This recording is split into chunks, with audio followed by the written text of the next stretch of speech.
Hello and welcome to this week's episode of Box Office Receipts. I'm your host Tyler Callahan, and we got big numbers to talk about not only domestically, but around the world thanks to multiple new films releasing. Besides that, we have the regular Hollywood news, which includes the lawsuit between Scarlett Johansson and Disney being settled.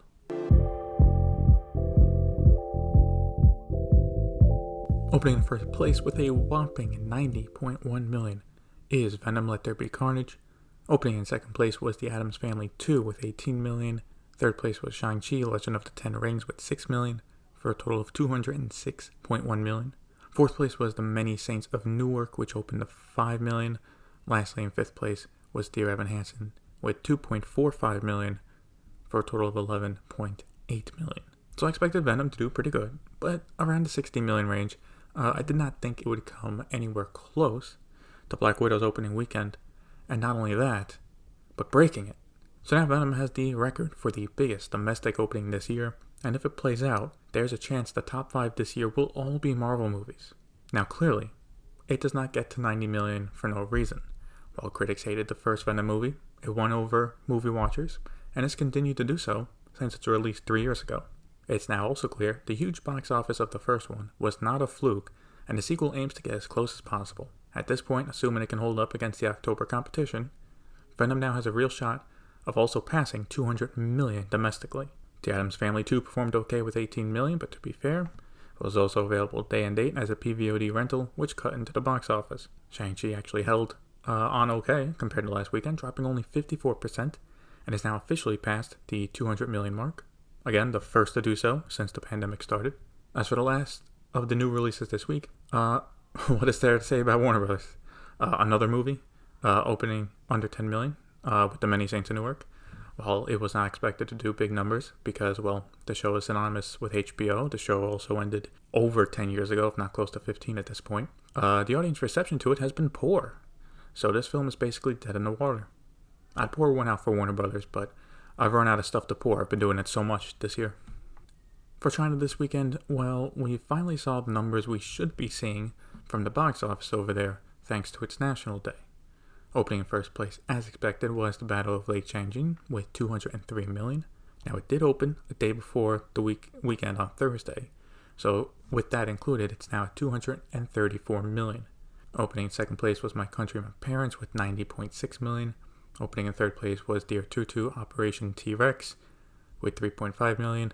Yes, that is the translated title of the movie. Also opening right behind it in fourth place was Little Canned Men, also at 3.5 million. I have not been able to find numbers for Free Guy yet, but it's safe to say it's fallen off a cliff if third and fourth place are only making 3.5 million each. Now, as for the top 2 movies, they are doing great, and it's something we've been missing. Word of mouth, at least for Battle at Lake Changjin, seems to be strong. So assuming it has a solid hold, I can see us easily making 750 million, possibly 800 million. And again, if the second weekend numbers are very strong, we cannot rule out it taking first place worldwide, passing Haimon. Now, one thing I noticed is that there's clearly a severe drop-off after second place for new releases, from 90 million to 3.5. Clearly, audiences were only interested in the top 2 movies. That's hardly surprising, especially since Battle at Lake Changjin was supposed to be released almost 2 months ago. As for Hollywood films in China, well, no new updates on release dates. It's looking like Shang-Chi will not be getting released, and we are also waiting for a date for Venom: Let There Be Carnage, but based on their calendar of releases right now, I would say early November for that one, but to be fair, that would make it similar to the first one 3 years ago. So domestically, the box office was dominated by Venom, and in China, it was dominated by the Battle at Lake Changjin. But just about everyone else? Well, it was dominated by No Time to Die. The last Daniel Craig Bond film to open in 54 markets over the weekend and opened to a great 119 million worldwide. Analysts had this opening around 90 million, and Bond smashed right through that. Word of mouth also seems to be solid as well, so it looks like it will have a solid run. Assuming nothing major happens, No Time to Die now has a solid chance of passing 500 million worldwide, and maybe even ending up as one of the top 5 biggest films of the year.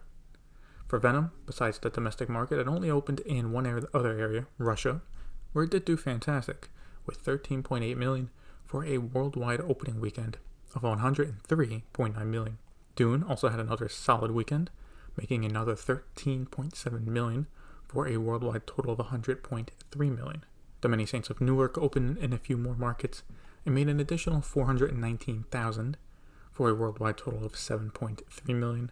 Shang-Chi made another $8.3 million for a total of $387 million. It's gonna be close, but it looks like it can make it to $400 million worldwide. So besides the massive box office numbers the market got this weekend, the other biggest news in Hollywood is the lawsuit between Scarlett Johansson and Disney, and it's been settled. As was expected, terms of the agreement were not disclosed. However, one thing we do know is that she will continue to work with the company, and the Tower of Terror movie is back in the works. I'll read the two statements about the lawsuit being settled. First, from Scarlett Johansson herself. Quote, "I am happy to have resolved our differences with Disney. I'm incredibly proud of the work we've done together over the years, and I have greatly enjoyed my creative relationship with the team. I look forward to continuing our collaboration in years to come." And from Disney, studio chairman Alan Bergman had this to say, "I'm very pleased that we've been able to come to a mutual agreement with Scarlett Johansson regarding Black Widow. We appreciate her contribution to the Marvel Cinematic Universe and look forward to working together on a number of upcoming projects, including Disney's Tower of Terror." End quote. So unless someone leaks any details, we won't know much beyond this, but I think it's safe assumption she was paid a decent amount, but likely not the full $50 million I believe she was looking for. I also wonder, since this lawsuit was happening, that they felt the need to wrap this up as soon as possible. People in Hollywood were openly supporting her, and I did not see anyone saying, "Nah, she's wrong, Disney should just not pay her." Didn't hear anything like that.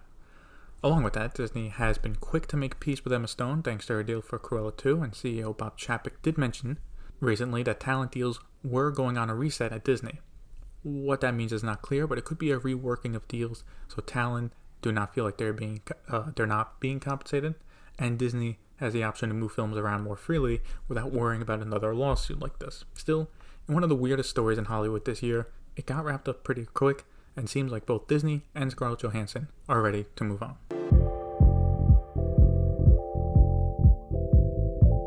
So for VOD Premium, we got two stories for Disney. We learned a bit more about Shang-Chi's distribution post-theaters, and while we know it will be headed to Disney Plus on November 12th, that is when it will also be heading to VOD as well, with a physical release on November 30th.